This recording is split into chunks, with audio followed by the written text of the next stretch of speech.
අදස් සාදරෙන් පිළිගන්නවා ඩියුටු YouTube channel එකට.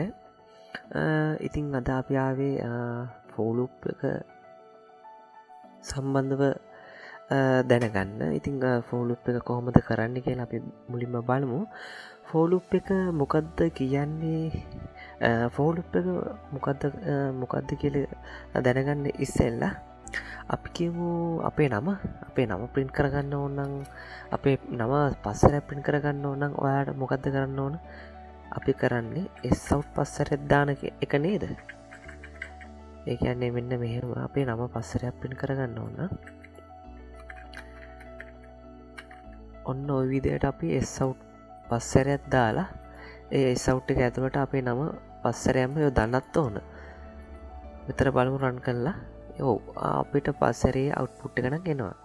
නමුත් මම කියන්නම්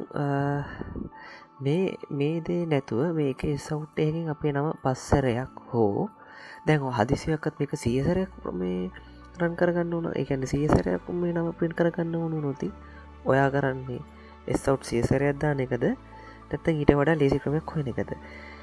ඔව් ෆෝලුප්පේ දන ඊට වඩා ලේසි කරන්න තමයි එකන්නවා ඔයාගේ නම සියසරයක් පින් කරනවාන පොඩි කෝට් ස්ටේට්මන්ට් එකකින් ඔයාගේ නම සිය පාර පින් කරගන්න පුළුවන්.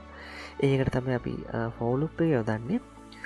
එතකොට ෆෝලුප් එක කියන්නේ ඔයාගේ බ්ලොග් එක කී පාරක් රන් කරන්න ඕනද කියලා යොදා ගැනීම සඳහා තමයි මේ ෆෝලුප් එක යොදා ගන්නේ. ඉතින් අපි මුලින්ම බලමු ෆෝලුප් එක ලියාගන්නේ කොහොමද කියලා. මුලින්ම ෆෝලුප් එක ලියාගන්න ෆෝ කියලා දාන්න ඕන. හරි, සංකල වරහන් දෙක දැම්ම. සංකල වරහන් දෙක වහලා සංකල වරහන් දෙක දැම්ම. සංකල වරහන් දෙක දාලා ඒ සංකල වරහන වහන්න ඕන. හරි, මම මෙතන එන්ටර් දෙකක් ගාගත්තා. එතකොට අපි මෙතන වේරියබල් එකක් දෙන්න ඕන. අපි int i කියලා වේරියබල් එකක් දීලා ඒකට බින්දුව එසයින් කරමු. එසයින් කරලා අපි මෙතන සෙමිකෝලන් එක දාන්න ඕන. හරි, එතකොට අපිට කී පාරක් රන් කරගන්න ඕනද, ඒ 100 පාරක් 5 පාරක් රන් කරගන්න ඕනද කියලා බලන්න නම් අපිට කන්ඩිෂන් එකක් දෙන්න අවශ්‍යයි. අපි කියමු 100 පාරක් රන් කරගන්න ඕන නම් අපිට කන්ඩිෂන් එකක් දෙන්න පුළුවන්. මේ හදාගත්තු වේරියබල් එක 100ට වඩා විශාලද නැද්ද, 100ට වඩා සමානද නැද්ද කියලා බලලා කන්ඩිෂන් එකක් වගේ දෙන්න පුළුවන්. ඒක නිසා මන් දෙනවා පස්සරයක් වගේ රන් එකන ඔයාලට පෙන්වන්න පස්සරයක් වගේ ප්‍රින්ට් කරගන්න ඕන හින්දා මම 5 දෙනවා මෙතන. i විශාලයි 5 කියලා. ආපහු සෙමිකොලන් එක දාන්න. එතකොට මේ i කියන වේරියබල් එකට කිසියම් දෙයක් වෙන්නේ නැහැනේ 5. ඒ කියන්නේ මේක නිකන් ඒ කියන්නේ i කියලා විතරක් දාලා තියන්න බෑනේ. i මොකද i කියන වේරියබල් එකට බිංදුව විතරයි ඉස්සෙන් යන තියෙන්නේ. අපිට ඒ කියන්නේ i කියන වේරියබල් එක එකින් එක වැඩි කරගන්න ඕන හින්දා i++ දෙනවා. හරි. දැන් මෙන්න මේ කෝඩ් ස්ටේට්මන්ට් එක ඇතුළට, ඒ කියන්නේ මේ කෝඩ් බ්ලොක් එක ඇතුළට ඔය ඒ කෝඩ් බ්ලොක් එකේ for loop එකේ බොඩි එක ඇතුළට මම දෙනවා sout එකක්.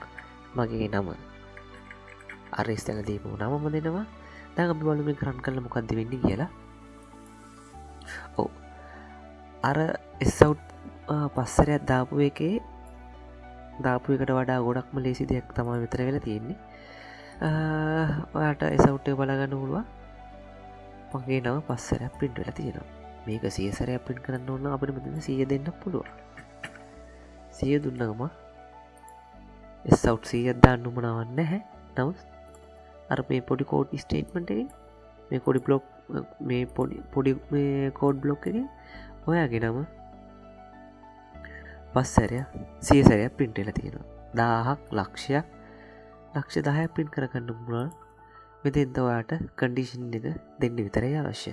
ඉතින් for loop එකකින් කියන්නේ මොකද්ද කියලා ඔයාලට දැනටම හොඳින්ම තේරෙනවා ඇති.